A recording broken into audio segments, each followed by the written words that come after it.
किसी कहानी की पहली लाइन ही अगर ऐसी हो तो समझ जाइए कि आगे जो होने वाला है वो रोंगटे खड़े कर देगा। ये कहानी है साल 2002 की और इसे सुनाने वाली है मनीषा, जिनके साथ ये सब कुछ असल में हुआ था। तो चलिए सीधे उनकी कहानी में चलते हैं और जानते हैं कि आखिर उस घर में ऐसा क्या था। कहानी की शुरुआत होती है एक आम परिवार से। मनीषा, उनके पति और दो बेटियां एक ही कमरे के छोटे से घर में रहते थे। हाँ, जगह कम थी पर जिंदगी में सुकून था, शांति थी। फिर एक दिन किस्मत ने दरवाज़ा खटखटाया और उन्हें एक बहुत बड़े घर में जाने का मौका मिला। जरा सोचिए, जहां 4 लोग एक कमरे में मुश्किल से रहते थे, अब उन्हें 2 बड़े-बड़े कमरों वाला घर मिल रहा था। और सबसे बड़ी बात, किराया भी उतना ही, सिर्फ 800 रुपए। मतलब ये तो किसी सपने के सच होने जैसा था। पूरा परिवार बहुत खुश था एक नई और अच्छी जिंदगी के लिए। और वाकई शुरुआत के कुछ दिन बिल्कुल सपने जैसे ही थे। बेटियां घर के आंगन में खेलती, उनकी हंसी पूरे घर में गूंजती। ऐसा लग रहा था मानो उन्हें अपनी खुशियों का नया ठिकाना मिल गया हो। पर कहते हैं ना, हर अच्छी चीज ज्यादा दिन नहीं टिकती। अगस्त का महीना शुरू होते ही उस सपनों के घर का असली चेहरा सामने आने लगा। एक ऐसा चेहरा जो बहुत ही भयानक था। सबसे पहले तो घर का माहौल बदलने लगा। जिन पति पत्नी में कभी प्यार था, वो अब छोटी छोटी बातों पर लड़ने लगे। और रात होते ही घर में एक अजीब सी घुटन फैल जाती। ऐसा लगता जैसे कोई है जो दिख तो नहीं रहा, पर आपकी सांसों पर कब्जा किए हुए हैं। फिर एक रात जब मनीषा रसोई में बर्तन साफ कर रही थीं, उन्हें महसूस हुआ जैसे किसी ने अपनी 2 उंगलियां उनकी रीढ़ की हड्डी में जोर से चुभो दी हों। उन्होंने घबराकर पति को बताया, पर उन्होंने ये कहकर टाल दिया कि बस थकान होगी। पर मनीषा जानती थी ये थकान नहीं, कुछ और था। अब तक जो सिर्फ एक एहसास था वो धीरे धीरे एक भयानक हकीकत में बदलने लगा। और इस बार उस बुरी शक्ति ने अपना निशाना बनाया मनीषा के पति को।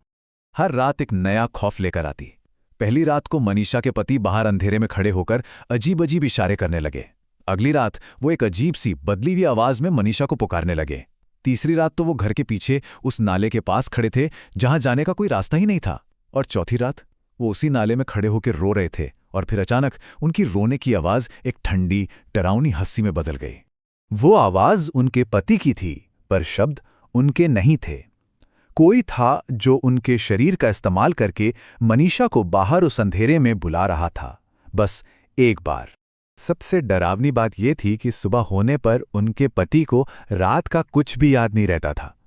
तो फिर वो कौन था जो हर रात उनके अंदर आता था?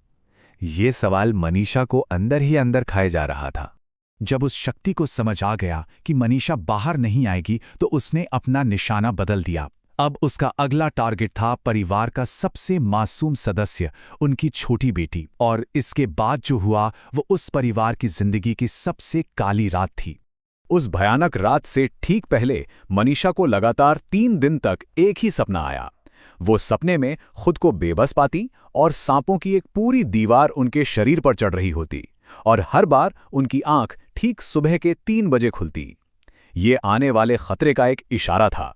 कुछ दिन पहले ही उनकी चाची ने उन्हें बचाने के लिए एक भस्म यानी पवित्र राख दी थी। पर उस दिन सुबह की भागदौड़ में मनीषा वो भस्म दरवाजे पर लगाना भूल गईं। और कभी-कभी एक छोटी सी भूल कितनी बड़ी मुसीबत बन जाती है, इसका अंदाजा उन्हें नहीं था। आधी रात को मनीषा की आंख खुली तो उन्होंने देखा कि उनकी छोटी बेटी रानी बिस्तर पर नहीं है। वो दरवाजे के पास खड़ी थी और किसी के कहने पर दरवाजे की कुंडी खोल रही थी, जैसे कोई उसे बाहर बुला रहा हो। इससे पहले कि वो दरवाज़ा खोल पाती, मनीषा जोर से चीखीं और उनकी चीख सुनकर रानी वापस होश में आई और दौड़कर अपनी मां से लिपट गई। जब मनीषा ने घबराई हुए रानी से पूछा तो उसने जो बताया वो सुनकर उनके पैरों तले जमीन खिसक गई। रानी ने कहा, एक काकी आई थी मां, वो कह रही थी कि दरवाज़ा खोलो, मैं तुम्हें लेने आई हूं। अब साफ हो चुका था, वो शक्ति उनकी बेटी को ले जाना चाहती थी। उस रात के बाद एक पल भी वहां रुकना नामुमकिन था। मनीषा अपनी बेटियों को लेकर फौरन वो घर छोड़कर चली गईं। लेकिन अब सवाल ये था कि आखिर उस घर में कौन था और वो क्या चाहता था? जवाब की तलाश में वो पहुंची जोशी काका के पास, जो इन चीजों के जानकार थे। मनीषा ने एक शब्द भी नहीं कहा था, पर जोशी काका ने उन्हें देखते ही सब कुछ बता दिया, जैसे वो सब अपनी आंखों से देख रहे हों। जोशी काका ने बताया कि उस घर में एक औरत की आत्मा है, जिसने उसी घर में खुद को जलाकर मार डाला था। मरते वक्त वो गर्भवती थी और अब उसे लगता है कि मनीषा की छोटी बेटी रानी ही उसका वो अजन्मा बच्चा है जिसे वो वापस पाने के लिए आई है। जोशी काका की चेतावनी बिल्कुल साफ थी। उस घर में भूलकर भी वापस मत जाना। वो औरत वहां अपनी बेटी यानी रानी का इंतजार कर रही है। बाद में जब मनीषा के रिश्तेदार घर से सामान निकालने गए तो उन्होंने जो देखा उससे जोशी काका की बात पर यकीन हो गया। घर में रखा दूध एक ही दिन में खराब होकर उसमें कीड़े पड़ गए थे। रोटियां पूरी तरह काली हो चुकी थीं और दीवारों पर धुएं के अजीब निशान थे, जैसे आज भी कुछ जल रहा हो। खैर, मनीषा और उनका परिवार उस घर में कभी वापस नहीं लौटा। उन्होंने अपनी जिंदगी तो बचा ली, पर उस घर की यादें और उसका खौफ आज भी उनके साथ है। मनीषा की ये कहानी एक चेतावनी की तरह है। कभी-कभी जो चीजें सच होने के लिए कुछ ज्यादा ही अच्छी लगती हैं, असल में वो होती नहीं, खासकर जब बात पुराने खाली पड़े घरों की हो, क्योंकि हमें नहीं पता कि उन बंद दरवाजों के पीछे कौन या क्या हमारा इंतजार कर रहा है। ये कहानी यहीं खत्म होती है, पर एक सवाल छोड़ जाती है। अगर कोई उस परिवार की जगह होता तो उन हालात में क्या करता?